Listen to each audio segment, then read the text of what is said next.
Alors là, on commence, je vais vous montrer un petit peu le chemin qu'on devrait prendre pour faire le fameux trottoir dont je vous ai parlé et auquel vous avez participé monétairement.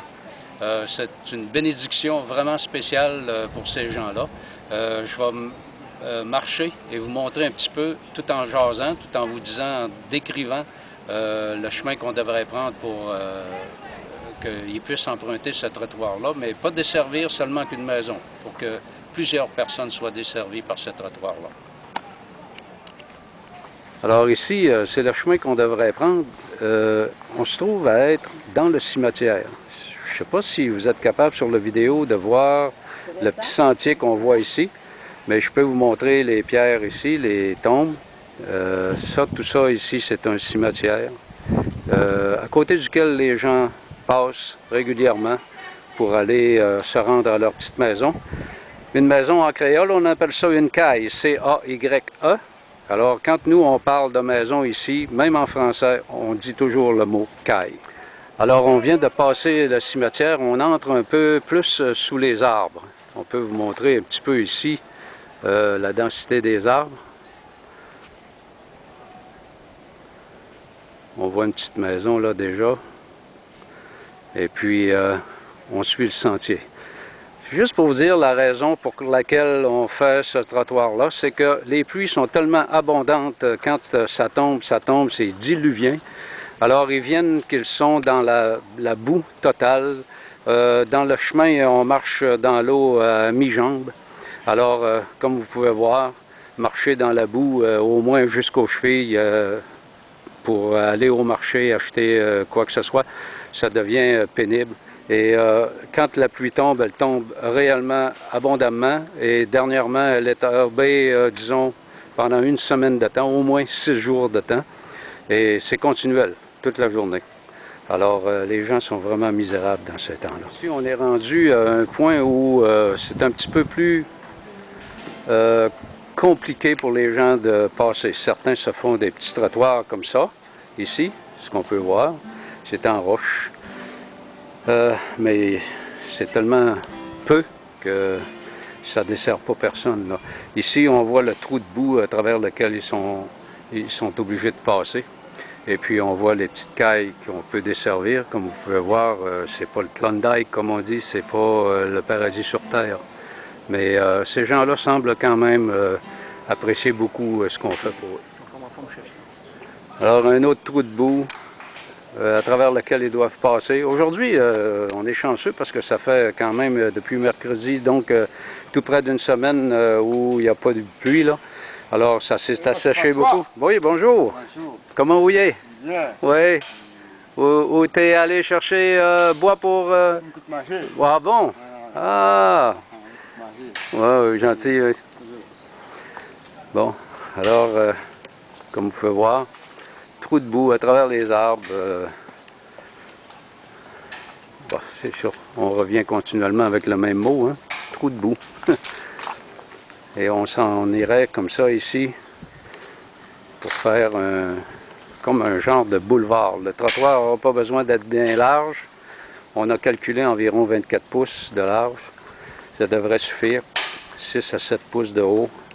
Et puis pour en arriver à la maison de ma grande amie, celle que Dieu a mis sur mon cœur, Madame Francina. Parce qu'il ne faut pas oublier qu'on est ici dans une mission chrétienne. Alors tout se fait avec l'aide de Dieu. Et vous allez être honorés, je pense, de savoir que vous faites partie du plan de Dieu. Ici, on a l'arrivée de notre premier chargement de sable.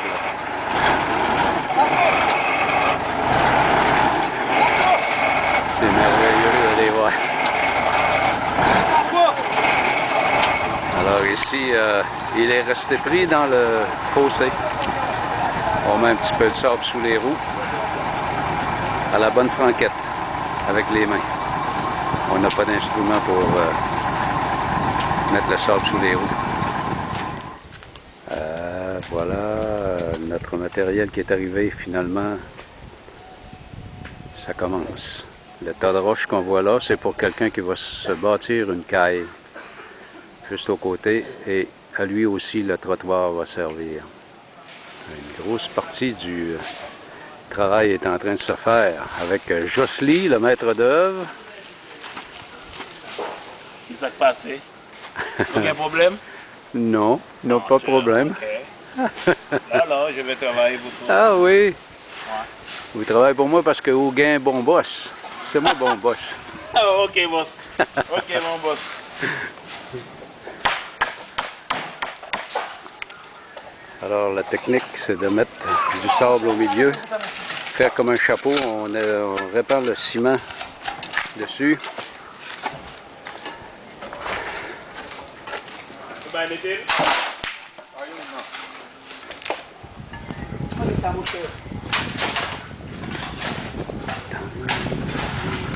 Bonjour. Alors on a une grande partie de faite déjà ici.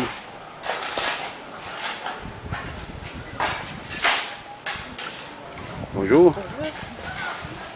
On a une belle grande partie de faite déjà. Hein, bonsoir. Hein? Non, oublie les photos au Canada, hein? Non, ça c'est... Spécialiste Oui. qui fait béton. Il n'y a que les Haïtiens pour faire du béton comme ça. Spécialistes.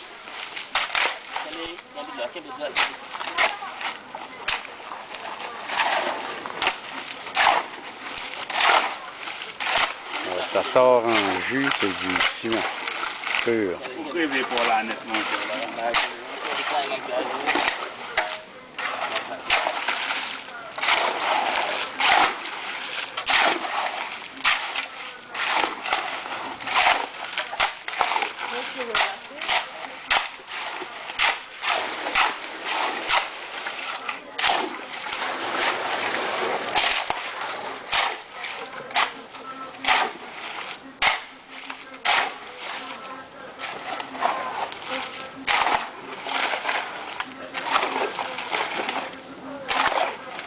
Buat, nak kali macam apa sih saya.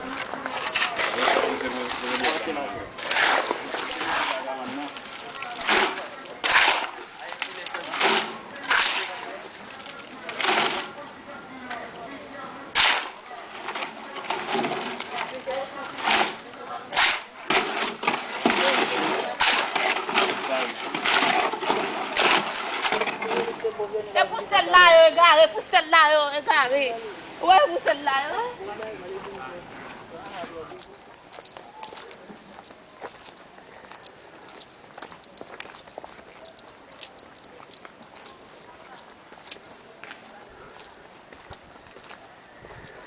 Tiens, c'est terminé jusqu'ici, jusqu'à la rue. Il nous reste juste un petit quelque chose à faire ici pour traverser le fossé ici. Et après, les gens vont pouvoir aller à la pompe. Alors, nous sommes de retour maintenant d'Haïti et j'espère que vous avez apprécié la petite vidéo que je vous ai préparée. J'aimerais maintenant passer aux remerciements parce que c'est important, il y a des personnes généreuses qui ont participé à ce projet-là. Et je veux nommer en premier lieu ma sœur Laurienne Harvey, qui a été très généreuse. Monsieur et Madame Benoît Larouche de Saint-Gédéon, qui ont participé au projet, qui ont eu cette gentillesse. Mon fils François-Louis Harvey, son associé Carl Bergeron, des constructions Carl Bergeron, ainsi que Simon Martel de l'excavation Simon Martel, et Pierre-Luc Martel de BMR, la série Martel, qui ont participé au projet. Jocelyn Doucette, Bernard Aubin et Michel Prévost, qui sont des conseillers financiers, dont on a pu apprécier leur générosité aussi. Je voudrais surtout pas oublier mon grand ami de longue date, Martin Savard, qui m'a épaulé dans ce projet aussi. Merci infiniment, Martin. Merci encore une fois pour tout le travail que vous nous avez permis de faire à Haïti.